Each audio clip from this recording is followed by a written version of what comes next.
प्रतिशत में देश को बदल दिया है और एक वैभवशाली, गौरवशाली, संपन्न, समृद्ध और शक्तिशाली भारत के निर्माण में जिनका अतुलनीय योगदान है, ऐसे हम सब के मार्गदर्शक आदरणीय नितिन गडकरी जी। अब नितिन जी नागपुर के हैं, तो आपको तो वो रोज मिलते हैं, लेकिन जब कहीं देश में नितिन जी जाते हैं, देश के किसी भी हिस्से में, किसी भी प्रदेश में, तो लोग दंग रह जाते हैं। वो कहते हैं मांगो क्या मांगते हो। हम कहते हैं 5,000 की सड़क दे दो, 5,000 करोड़ की, तो वो कहते हैं 10,000 करोड़ की ले लो। सचमुच में अद्भुत काम किया। एक बार ताली बजा के उनका स्वागत कीजिए, अभिनंदन कीजिए। आज इस कार्यक्रम में उपस्थित आदरणीय खासदार कृपाल जी, रामदास जी, आमदार समीर बेगे जी, आदरणीय शांतनु जी, शरद जी, आशीष जी, शांतनु पेंडसे जी, सभी विशेषज्ञगण जो इस मंच पर विराजमान हैं और कार्यक्रम में उपस्थित किसान बहनों और भाइयों, आप सबको दोनों हाथ जोड़ के मैं प्रणाम करता हूं, मैं नमस्कार करता हूं। मैं मार्गदर्शन करने नहीं, मैं तो लेने आया हूं। एग्रो विजन नितिन जी की प्रेरणा से किसानों की जिंदगी बदलने का काम कर रहा है। अब जब नितिन जी बोल रहे थे तो हम लोग सुन रहे थे, कुछ को आश्चर्य हो रहा होगा, कुछ को पूरा विश्वास नहीं होता। अब एक बार, जब कई साल पहले की बात है, मैं आया तो नितिन जी मुझे ले गए। ये प्लास्टिक का जो वेस्ट है उससे फ्यूल बनाना, पेट्रोल बनाना, तो मुझे भरोसा ही नहीं हो रहा था कि पन्नी से कहां से बन जाएगा। लेकिन उन्होंने ले जाकर मुझे दिखाया और उस फ्यूल से बनी गाड़ी मेरे सामने चलवाई। तो आज जो चीज हमें लगती है कि असंभव है, वो टेक्नोलॉजी के माध्यम से अब संभव है। और इसलिए वो कह रहे थे पराली का उपयोग अब सड़कें बनाने में हो जाएगा। धुएं से आसमान भर जाता है, दिल्ली की दम घुटती है। लेकिन अब टेक्नोलॉजी है जो धुएं से भी बचाएगी और पराली से सड़कें भी बनवाएगी और बायोफ्यूल हमको अलग मिलेगा। उन सब चीजों को मैं दोहराना नहीं चाहता, मैं भी ध्यान से सुन रहा था। इथेनॉल पे मध्य प्रदेश भी बहुत गंभीरता से काम कर रहा है। इलेक्ट्रिक व्हीकल्स में हम तेजी से आगे बढ़ने का प्रयास कर रहे हैं। कैसे डीजल और पेट्रोल की गाड़ियां सड़क से हटे, एक के बाद एक नए प्रयोग जो पर्यावरण भी बचाएंगे और आने वाली पीढ़ियों को के लिए धरती को रहने लायक भी बनाएंगे।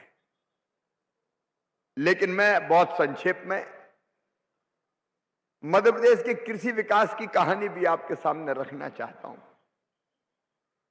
मैं शुरू में जब मुख्यमंत्री बना, 2005 के अंत में मैं बना, 2006 में मैं शरद पवार जी के पास गया। वो कृषि मंत्री भी थे और फूड भी उनके पास था। गरीबों को जो राशन मिलता है राशन की दुकानों से, तो मैं उनसे ये कहने गया था कि शरद जी, हमारे यहां सार्वजनिक पीडीएस के माध्यम से हमको गरीबों में गेहूं बांटना है और आप कोटा अलॉट नहीं कर रहे हो, हमको आवंटन बढ़ा दो। तो शरद राव जी ने मुझे कहा, मध्य प्रदेश प्रोक्योर तो करता ही नहीं है, पैदा होता नहीं है। प्रोक्योर पंजाब और हरियाणा करते और मांगने आप आ जाते हो, मैं कहां से दे दूं इतना। तो मैंने शरद जी से कहा था कि आज तो मैं मांगने आया हूं, इसके बाद मैं फिर एक बार आऊंगा कि शरद जी मध्य प्रदेश के अन्न के भंडार मध्य प्रदेश ने भर दिए, खरीद लो, समेटते नहीं बनेगा। और मैं वापस लौटा और हमने तय किया कि मध्य प्रदेश में हम कृषि के उत्पादन को कैसे बढ़ाएं। 5 सूत्रीय रणनीति हमने बनाई। नंबर 1 उत्पादन बढ़ाना, नंबर 2 उत्पादन की लागत घटाना, नंबर 3 उत्पादन के ठीक दाम किसान को देना, नंबर 4 अगर किसान का नुकसान प्राकृतिक आपदा में हो जाए तो उसकी भरपाई करना, और नंबर 5 टेक्नोलॉजी का इस्तेमाल करते हुए कृषि का विविधीकरण करना। केवल परंपरागत खेती नहीं, आधुनिक खेती का विविधीकरण भी वो करने के प्रयास करना। अब सबसे पहले उत्पादन बढ़ाना था, तरीके कई इस्तेमाल किए, लेकिन मध्य प्रदेश में हमने योजना बनाई हम अपने खेतों में सिंचाई कैसे करें। मैं जिस तारीख को मुख्यमंत्री बना, मध्य प्रदेश में कुल सिंचित भूमि थी 7.5 लाख हेक्टर, और ये राजा, नवाब, कांग्रेस, अंग्रेज सबके मिला के थी। हमने तय किया सिंचाई की योजनाओं का जाल बिछाएंगे। आज मुझे बताते हुए खुशी है कि मध्य प्रदेश में 45 लाख हेक्टर जमीन सिंचित है। 45 लाख। नितिन जी कह रहे थे गांव का पानी गांव में, खेत का पानी खेत में। बहने वाली नदियों को हमने रोकने की कोशिश की। नर्मदा जी से कब जल बह के बड़ी मात्रा में समुद्र में पहुंच जाता था। जगह जगह बांधों की श्रृंखलाएं हमने बनाई और 45 लाख हेक्टर जमीन में सिंचाई होती, जिसको बढ़ा के 2026 तक हम कर देंगे 65 लाख हेक्टर। तेजी से उस पर हम काम कर रहे हैं। बाकी कई चीजों का इस्तेमाल किया। मैं उसके बाद विस्तार में नहीं जाऊंगा। उन्नत बीज कैसे मिले, कृषि की पद्धति कैसे बदले, छिड़का धान के बजाय श्री पद्धति से लगाओ।